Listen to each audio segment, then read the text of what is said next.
You know, Orlando is sports, as we just saw in that amazing video provided to us by our friends at the Orlando Orange County Convention and Visitors Bureau. And that is exactly why we're here this morning. Sports is big business, not only in Orlando, but in our entire Central Florida region. In fact, sports-related businesses contributed more than $200 million to our local economy last year. What is the Sports Club, you ask? The Sports Club is a membership program, a booster club for Central Florida sports. You received a flyer in your goodie bag this morning, and I hope you'll take a moment to check it out. The Sports Club offers 4 membership opportunities ranging from $275 to just over $2,000. Each package gives you tickets to some of the best sports events in our region. It will keep you up to date on new events, and in some cases, will get you to the front of the line to purchase tickets to new events. In addition, the Sports Club will introduce you, or maybe reintroduce you, to all that Central Florida has to offer when it comes to sports. Your support of these events and teams is what makes us a great area and a fantastic sports town. I encourage you to check out the club and sign up today. The Sports Club would not be possible without the generous support of so many of our sports partners. You'll see what I mean when you look at the flyer or check out the benefits on the website. Please be sure to keep an eye on our new website, centralfloridasports.org. The design represents our energy and vitality as an organization and sports community, and we will play a larger role in promoting and supporting the events that currently take place in our hometown. As Ann mentioned, sports is big business. In the past 5 years alone, just from the events the Sports Commission has recruited, the total economic impact exceeds $338 million and almost 500,000 hotel room nights. And these figures don't include the bowl games, PGA golf events, Orlando Magic games and playoff runs, UCF, Daytona Speedway, ESPN Wide World of Sports, and much, much more. The numbers prove that sports works as an economic driver. But to continue to be a premier destination, we need an even greater commitment. The commitment includes venues, big and small, and financial resources to meet the growing demands and costs associated with hosting sports events. I know for a fact that the sports stakeholders here today, on our panel, at the expo area, and in attendance, are all committed to working together to grow the sports business in Central Florida.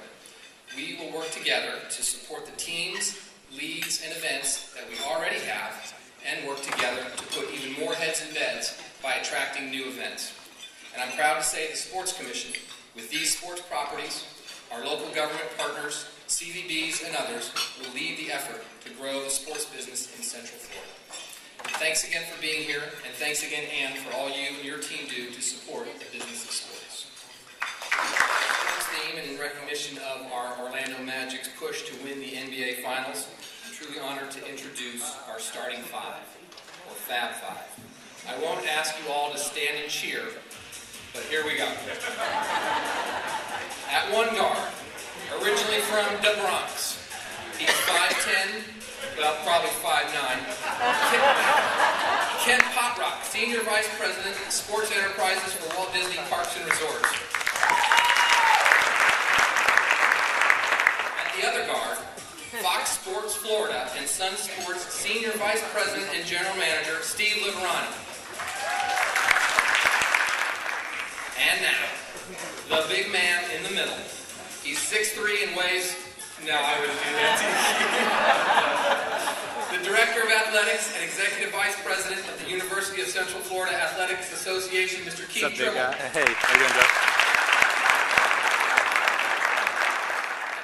Forward, a Chicago native, listed at 6'2", and a proud product of the University of Central Florida, Mr. Steve Hogan.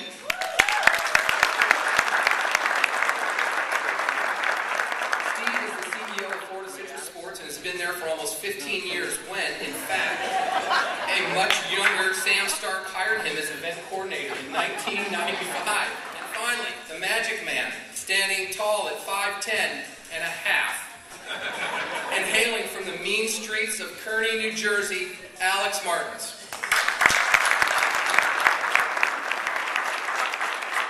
Ladies and gentlemen, our starting 5.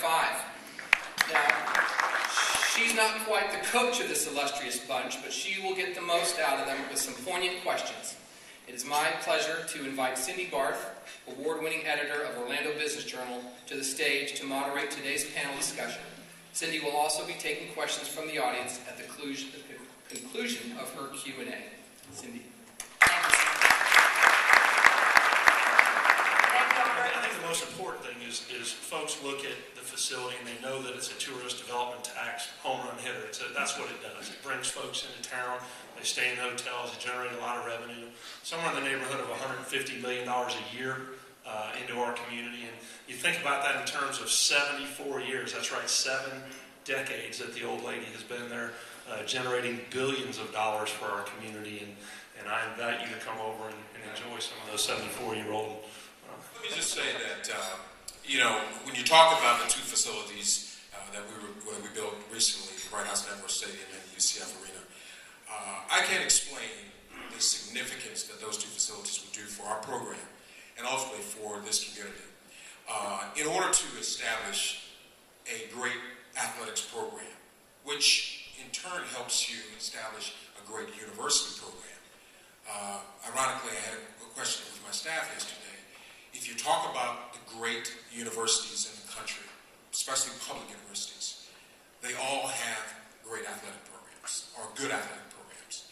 And to be the 3rd largest institution in the country, which UCF is, we want to make sure that this athletic program is doing its part to be in that high lofty area, being the 3rd largest, great academics, outstanding merit scholars, and so forth and so on. So those 2 facilities are the start of what will make this institution a great athletics program. And so appropriately pointed out at the beginning of the program, sports is big business, and professional sports in the state of Florida in particular is really big business. Between the 9 professional sports teams of the 4 major professional sports leagues here in the state of Florida, you're talking about billions of dollars of economic impact over time and on an annual basis, quite frankly. And when you think about the magic here locally, it starts with jobs. It starts with jobs within our organization itself. Many people don't know that we have over 200 full-time employees at the Orlando Magic, almost 500 part-time employees that work either part-time in the office or on a game night basis. Many of those jobs in excess, or on average, and a lot of them in excess of $50,000 a year jobs, good, high-paying jobs for our local economy. I think a lot of people focus on the salaries of our players and how extensive those are, but we also have to remember that those players are buying homes here in our local community, paying significant local property taxes. They also spend a lot of money, so they're spending a lot on local sales taxes. So within the organization itself, a lot of local economic impact. Then you have all of the jobs that you provide with our games and with the full-time staff itself. The next category I would point to is the exposure that a professional sports team, brings to the local community. Of course, the majority of our games, virtually all of our games, are broadcast here in the region by our great partner Fox Sports and Sun Sports. But when you reach the level of success that we're currently enjoying, you also have a significant amount of national exposure that comes by the team playing on national television outlets. Tonight again, we have a nationally televised ESPN game, one of, I believe, 21 total national television games during the course of this regular season. You look back to last year's NBA Finals run, and the finals were broadcast in over 200 nations around the world. Hundreds of millions of people seeing Orlando, Florida, seeing our destination, understanding what a great community we have, what a great tourist destination we have. That's all free advertising for our community and for our tourism industry. So the television exposure of having a professional sports team here locally is tremendous.